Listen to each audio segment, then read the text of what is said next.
The room fell silent the moment Senator Elizabeth Warren stepped onto the stage, her sharp gaze scanning the packed auditorium where hundreds of students, journalists, and political enthusiasts sat waiting for the night's debate.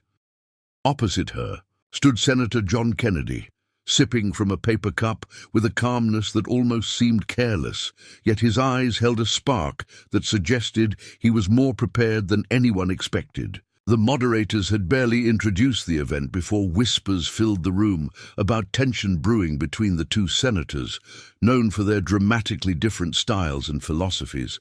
Social media buzzed with anticipation, cameras flashed from every corner, and the air seemed charged with the kind of energy that precedes unforgettable moments. Everyone knew fireworks were coming, but no one could predict how personal and transformative the night would become. Elizabeth began the debate with the confidence of a seasoned orator, layering statistics, historical references, and fiery rhetoric that captivated even her critics. When the discussion turned to economic reforms, she locked eyes with Kennedy and unleashed a pointed remark that drew gasps and uncomfortable laughter from the audience. Her words were sharp as she questioned his intellect, experience, and even mocked his southern mannerisms, implying they made him unfit to understand complex national policies. The jab wasn't just political, it felt personal, almost as if she intended to belittle him rather than challenge his ideas. The audience shifted in their seats, sensing that a line had been crossed, though some applauded the boldness of her attack. Kennedy remained still, not flinching, his expression unreadable, his silence louder than any rebuttal. Kennedy slowly placed his cup on the podium and let the silence stretch long enough for the weight of her words to settle over the room.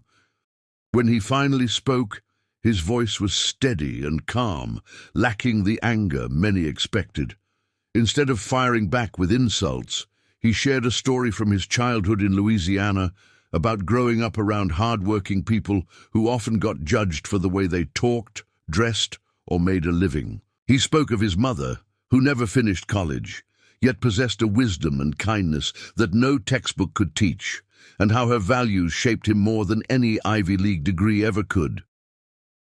The audience softened as his sincerity filled the room. His message painted a picture of dignity, teaching that intelligence isn't measured by accents or polished words, but by character, compassion, and the courage to stand firm with humility. Elizabeth, visibly stunned by his vulnerability, attempted to regain control of the narrative by doubling down, insisting that empathy alone couldn't fix national issues. She argued that the country needed intellect and advanced policies, not heartwarming stories and emotional appeals.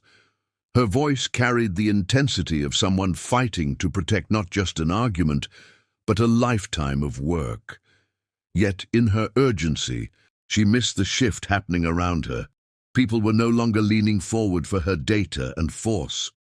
They were captivated by Kennedy's authenticity, and for the first time, Warren sensed that the audience was questioning not her ideas, but her tone. A flicker of discomfort crossed her face, though she tried to mask it behind a firm posture.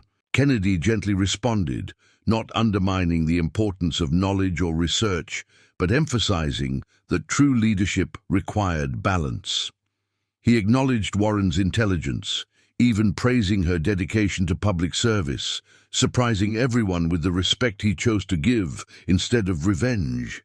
He explained that policies built without understanding real people's experiences were like houses built on sand, unstable and disconnected from the needs of those they claimed to serve.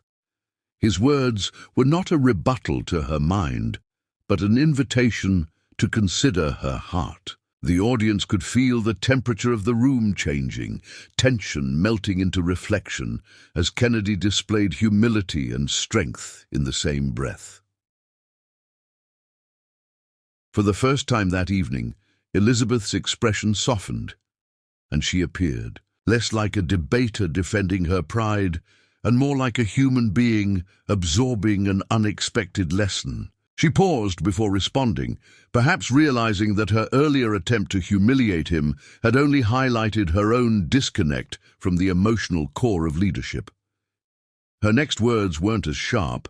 They carried a hint of introspection, even respect. She admitted that sometimes, in the pursuit of progress, she forgot the people behind the statistics she fought so hard to change.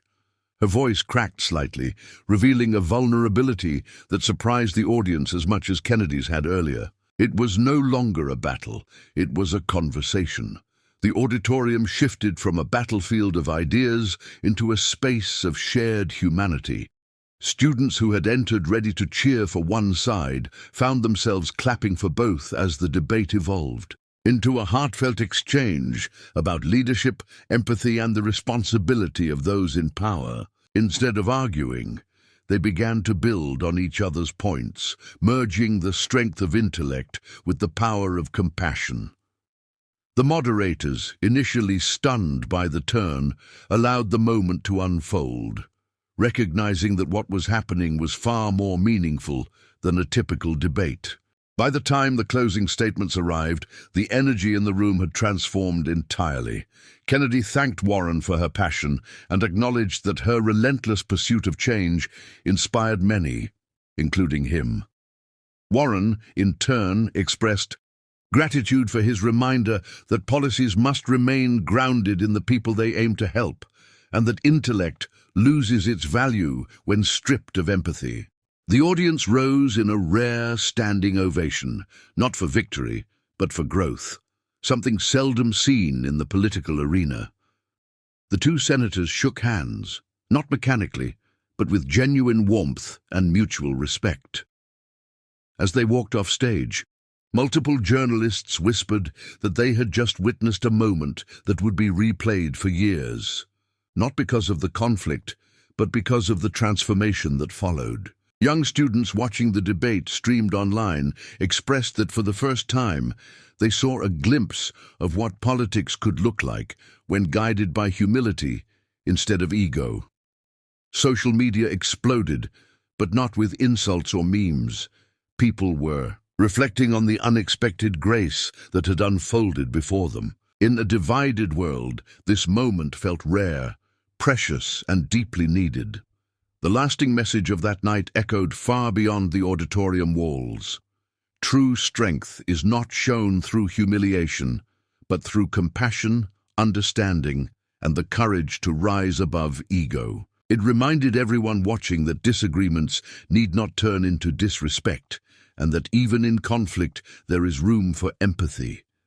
Leadership is not about being the loudest or the smartest. It is about inspiring others to think, feel, and grow. And sometimes the most shocking comeback is not one that destroys someone, but one that transforms them.